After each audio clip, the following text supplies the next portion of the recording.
ndeko mwana mama yo oyo lula bokolongono ya nzoto yo nde olingi yovandisa nzoto kolongono. Voici un produit naturel, Maxi Bien-être, produit à base de plantes naturelles, restaure dysfonctionnement l'érectile de l'homme et redonne à votre corps l'harmonie et la santé. Pona bonzenga ya nzoto nanga, pona bokolongono ya nzoto nangai, nga na poni nanga, Maxi Bien-être. Maxi Bien-être en vente partout dans le monde. Vous habitez Kinshasa, vous habitez Belgique, vous habitez la France, vous habitez l'Amérique, vous habitez l'Irlande, vous voulez consommer Maxi, appelez-nous au numéro qui défile au bas de cet écran. Chers internautes, vous que nous suivez depuis le 3W Congo Millennium, Sengo Makas, que bali sous botane mebele, liboso ya site préféré na bino 3W Congo Millennium.com. Balakune, bosola na émission na bino UT Millennium. UT Millennium et Pesami Bongo na Belo Belcam, le défenseur de tous les animateurs. Derrière la caméra, c'est bel et bien. Balakune, pourquoi UT Millennium? Vous dites Kinshasa Zamboga, batu batsaka makilil, batu balobaga.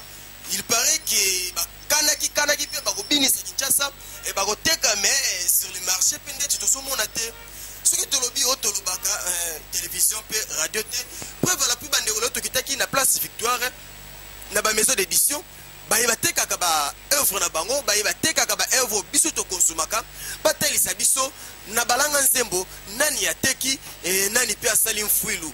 Ici, c'est la vérité, on n'a rien à cacher. Mbotendeko, Tokutioka na kati ya maison d'édition, Yebisabiso, qu'est-ce qui se passe sur le marché des disques? Vraiment, sur le marché des disques, tu as l'album 4 au na marché. Tu as Weranson, tu as installé Flashing Etat, tu as Ferry, tu as installé Dérangement. Tu as Wazek, tu as I Love You, tu as installé Maître de l'école. On est en présent sur le marché. Weranson na flash ingeta papa wemba maître de l'école balobi keba yo pesoro zangi biki na kaye orotanga te ngambo mususu Ferregola ya bimisi dérangement entre autres vieux jaloux et sika balobel bino ba vieux jaloux na ngambo mususu to baluki to kotili susu les monstres d'amour wase kwa lobeli I love you un esprit toujours ya Saint-Valentin yebisa biso ndeko bino boteka ka marché sur les kandengi nini nana zo teka makasi to na za na première position na marché des disques. Vraiment si les plats vente dans les flashing et ya Weranson il y a on est marqué pour le temps atekip na itoko makasi Flashing est attaqué mingi par rapport à baninga les monsieur sur la misatu. Oui, par rapport à 4 albums sur le marché, Flashing est attaqué par rapport à promotion ya Wera, par rapport à prix ya Wera Chaki Base dans la marché. Chaki 1500. 1500 na CD moko. 1500 na CD moko. 1500 wana yango monité peut-être favoriser côté kamanaye et celle qui baninga bazinda. Et celle qui peut qui discuter comme. Mais bon, il faut empêcher de se faire des disques, ne va pas se faire des disques comme ça. So beti bien, so ça promotion bien au décanayo. Nini yoza ko apprécier makasi na album wana ya Weranson Flash Ingeta. Nini a innové? Le a innové le bourse dans le prix. Le a innové le prix par rapport à piraterie. Mon piraterie comme il tourne à marché. Mais innovation à 1500 vraiment on doit une facilité au somba yango malgré ne biso ba tek to bénéficier pas to bénéficier comme de bénéficier par rapport à prix à Chaki. Na moso na grossiste na détaillant donc ça m'a pris moi vraiment biso va se bénéficier qui mais si les plans vente dès qui disent très bien et t'es quand même casse Mutomi balé zanani mi balé zali papa wema sel disque na une expérience de colo vraiment à ça il y a un disque très bien vraiment par-ci par-là nana marketing na ba clip vraiment ils ont très bien très bien kini ba bini yango pene balinga bobi yango ba yango ba binde ba yembi yango natala yemi na shibe piana et bien ba kana Emina, Nyokalo, Yajosa, vraiment, disque et vitamine. Troisième, ils ont fait Regola, malgré cette fois-ci, la mouvette, cette fois-ci, faire la mouvette, au moment où l'animation a fait rester des intérêts à vraiment, animation, on a pas sentir à monter. Mais faire Regola, mais c'est là qu'on initie toujours, mais c'est là qu'on bouge, na bandier monaye, yolobi cette fois-ci à Lali, à Tekite, à Binicité. Non, cette fois-ci, on a un animateur, on a déterminé. Animateur, on a on dirait absence à Bercy et mon animakasi. Oui, absence à Bercy et mon animakasi. Et puis il y a Tipo, animateur avec Kunzardo passe à la quitter, absence à Kunzardo, il y a Bercy, disque qui a fait très bien. azoteka comme étant artiste ouais bien mais sur le plan vente ezolia mapina ti nde toyebeli mpuna ferie ndenge bwasi noir etekama ndenge kie dereto etekama ndenge sansete etekama non mpuna eza neti moko mais na vente mpuna bawera mpuna kie na mbala bongo baosomba mpuna diske nomwa esengo mpuna te sentir la 4e position wazekwa mpe nayebi te soki promotion to nini mais I love you mpe moko I love you wana wazekwa alobelaki yango trop esiloko Kinshasa ezela alobeli mais vraiment on dirait bana Kinshasa ba décevoir pe monstre alobaki bana kini bazelaki mais basombi te pona nini te bana Kinshasa bakaka bato so sa eloko na bien baye basombi donc soki basomba biso basombani soki asepeli ta osombani mpona yo fai wana wazekwa kosala nini bon amekana korevoir promotion nayebi te wazekwa babisa balo mambangu mpe trop santi ebimaki mokenga bimisi nayebi te amekana kovana na mwa bie atala mpe na vraiment yango wana nini ya suku yoko bakisa mpona baartiste congolais nyonso bazolanda yo baye bazoteka mpe baoyo bazomilengela mpo bakota na marché de disque vraiment on oyebisa bamusicien baframa batravaille bazona ntango ata na travail batravaille vraiment bana posa musique wana toyoka toteka yango batravaille vraiment comme il faut bape na bandeko na biso na babimisi te me baosenga bango neti bafabricage diske na baozela yango décembre bato babini me bamoni diske na marché te bato babini diske bazobina me na marché na diske emonani te brigade mpe ndenge moko diske bato babini me diske la diske na marché emonani te toyebi te sedi ya kwa soki mpe ndeni me toyebi te brigade yembi na ye me diske bimi nango te na terrain oui ezobetama me diske akimine kotekama alingi atisani na baflash bato bazwa na babar je ne sais pas, on va encourager la piraterie parce que nous, c'est la piraterie. Parce qu'on a vraiment beaucoup logique. Et ça nous a un ordinateur, parce qu'on bêta vraiment. Tu évites ceux qui ont commencé à avoir la pause, ça va aller ensemble. Maintenant, quel solo il y a Flèche Ingeta, na dérangement, il y a fait rigolo là. Est-ce que c'est comme si le roi de la forêt a souindi kaka fait rigolo la motopo?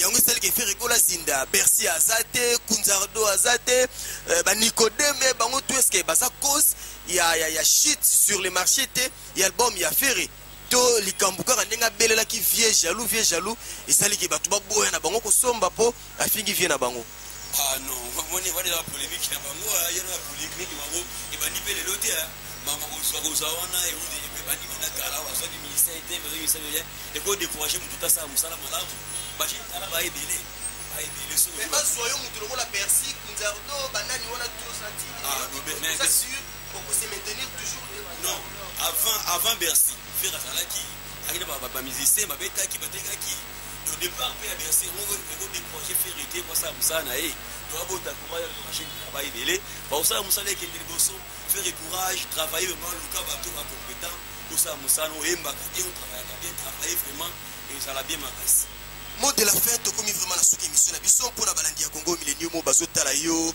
ebele nini yoko yebisa bango ouais ngapunda mot de la fête na ngaka na remercier ka ba ministre congolais pour le musala na sala ba conseiller au sala ba lipaté ba français monilo sotel na ba pays de l'ouest wana artiste ba petit bon mike ba veut voler plus que biso awa or que musique va dépendre na biso awa basta la première fois ba travailler pour ça les biso vraiment beaucoup de musique à biso na Congo musique déjà biso vraiment musique à biso va travailler courage vraiment pour na bango vraiment mabanga mibale misato vous amate vraiment na osali vraiment ba mina ngai de l'homme des trucs ici en Swahili ngai ndeko na masa bino ndeko na jino kangila na souhaiter meilleur vie na masa ngai Patrick Wengo na Fubicide na souhaiter meilleur vie na masa ngai Pati Botama na Angola na souhaiter meilleur vie na masa ngai Milton Chite na bon marché na souhaiter meilleur vie na papa na Monzemba na Selemba na souhaiter meilleur vie na Cap pour les grands coopérants sans oublier maître Prince Kangila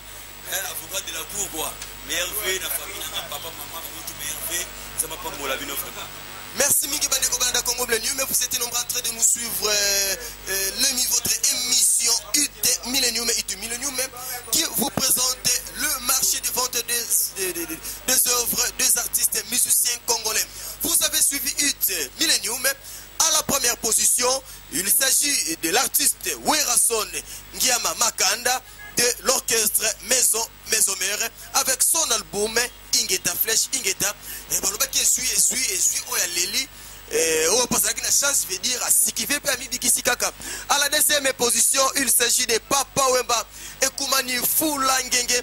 Papa Wemba, coup de chapeau, l'artiste a dit album, mais non seulement a marché, mais l'album est en train d'être consommé, la vente s'assure et s'assume.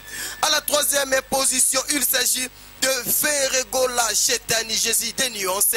Ferregola abimisa quel album menaye Otobengaki na titre ya dérangement à Kinshasa. Vous savez, le peuple congolais et les Kinois surtout en général et basa na façon d'abord basa la critique basa na façon d'abord balingira makambu mais au moins l'artiste a zoteka album naye comme il faut.